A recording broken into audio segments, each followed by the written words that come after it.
এক ভেবে কাজ টাজ গুছিয়ে রাখি, পরে গিয়ে সব অন্যরকম হয়ে যায়। সে যাই হোক, চলো। বললাম তখন তো আগের ভিডিওতে যে দিব্যেন্দু হয়তো তিশাদিনাকে দিয়ে চলে এসেছে, তো নিচে এসে দেখলাম সত্যিই তাই চলে এসেছে। এরপর আমরা ব্রেকফাস্ট করব, তো আজ অনেক কাজ আছে, তো আগে না ব্রেকফাস্টটা করে নিলে, খাওয়া দাওয়া না করলে কাজে ঠিকঠাক মন লাগবে না। তাই ওখানে আমি আমার জন্য অঙ্কুরিত ছোলা, মানে ছোলা নয়, মুগ ডাল নিয়েছিলাম, তার সাথে শশা আর একটু কাঁচা লঙ্কা কুচিয়ে ওটা আমি খেলাম, সাথে একটু লেবুর রসও নিয়েছিলাম। আর দিব্যেন্দু খেয়েছিল মুড়ি, শশা আর আলু সেদ্ধ। এদিকে খাওয়া দাওয়ার পরে তো আমরা যে যার কাজে লেগে গেছি। দিব্যেন্দু আগে আমাদের রুমটা পরিষ্কার করে দিয়েছে, একদম ঘরের ঝুল ঝেড়ে পাখা পরিষ্কার করে এসি টেসিও সব মুছে দিয়েছে। তারপরে এখন তিশাদিনাদের ঘরটা গেছে পরিষ্কার করতে। এইসব ঝাড়া হয়ে যাওয়ার পরে তো ও যেহেতু ওই ঘরটা পরিষ্কার করছে, তো আমি এই ঘরটা, ওই ঘরটা এখন ওই মোছা, পাখা পরিষ্কার করা আর এসি পরিষ্কার করা এগুলো করছে খাটের ওপরটা। আমি ততক্ষণ ভাবলাম ঝাড় দেওয়া যখন এই ঘরটা হয়ে গেছে ততক্ষণ মুছে নিই, একটা করে ঘর ঝাড় দেবো, একটা করে ঘর মুছে নেবো। তো সেই অনুযায়ী এই ঘরটা মুছে নিলাম, এবার ওই ঘরটাও গিয়ে মুছে নেবো।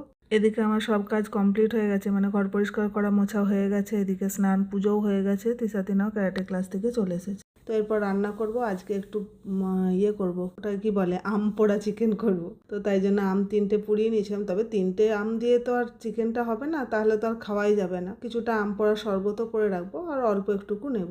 তো ওখানে তাওয়া গরম করে ওর মধ্যে রসুন আর কাঁচা লঙ্কা পোড়াতে দিয়ে দিয়েছি। এর মধ্যে আম পোড়াটাও ঠান্ডা হয়ে গেছে, তো সেটাও ছাড়িয়ে নিলাম, নিয়ে একটু পেস্ট করে নিয়েছি আগে। তো ওই চিকেনটার জন্য কিছুটা তুলে রাখলাম, এরপরে ওটা শরবতের জন্য রেডি করব। নুন আর চিনি দিয়ে একটুখানি এটা পেস্ট করে নিয়েছি। এরপর এটা একটা বাটিতে ঢেলে রাখি, তারপরে বাকি কাজটা করব। বাকি কাজ বলতে ওই চিকেনের জন্য একটু মশলা বানাতে হবে। তো এই আম পোড়াটা যেটা চিকেনের জন্য তুলে রেখেছিলাম সেটা ওই গ্রাইন্ডারে নিয়ে নিলাম, আর ওই রসুন লঙ্কা পোড়াটাও নিলাম। তবে আদাও পোড়াতে হতো, যেহেতু আমার আদাটা বাটা আছে আর সেজন্য পোড়ালাম না। দিব্যেন্দু সকালে যে চিকেনটা নিয়ে এসেছিলো সেটা তো ধুয়ে রেখে দিয়েছিলাম, বাট সেটা তখন আর কোনো আলাদা করা হয়নি। তাই এখন এই হাড় সহ চিকেনগুলো, মানে উইথ বোন চিকেনগুলো আলাদা করে নিলাম, আর বোনলেসগুলো আলাদা করে রাখলাম। ওটা কালকে করে নেবো। হাড় সহ চিকেনটা দিয়ে আম পোড়া চিকেন করব, তো সেটা আলাদা করে ওটাই নুন আর ওই যেটা মশলাটা বেটে রেখেছিলাম ওটা দিয়ে একটু আদা দিয়ে মেখে রেখে দিলাম চিকেনটা। আর এখানেতে পেঁয়াজ কুচি দিয়ে তেলটা, অল্প তেল দিয়ে এটা দিয়েছিলাম। পেঁয়াজটা তো দিয়েছিলাম ভাজা হওয়ার জন্য, কিন্তু ভাজার জায়গায় তো ওটা পুড়েই গেল। দিয়ে এখন তো চিকেনটাও দিয়ে দিলাম এর মধ্যে। এরপর এটা একটু ঢাকা দিয়ে কষতে দেবো, মানে হতে দেবো।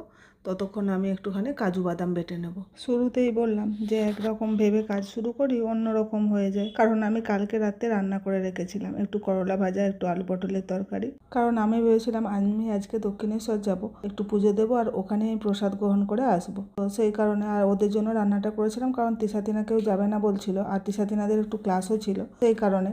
আর যেহেতু মুখ্যমন্ত্রীর শপথ গ্রহণ আছে, তাই দিব্যেন্দু আমাকে বেরোতে দিল না। আর কি করা যাবে,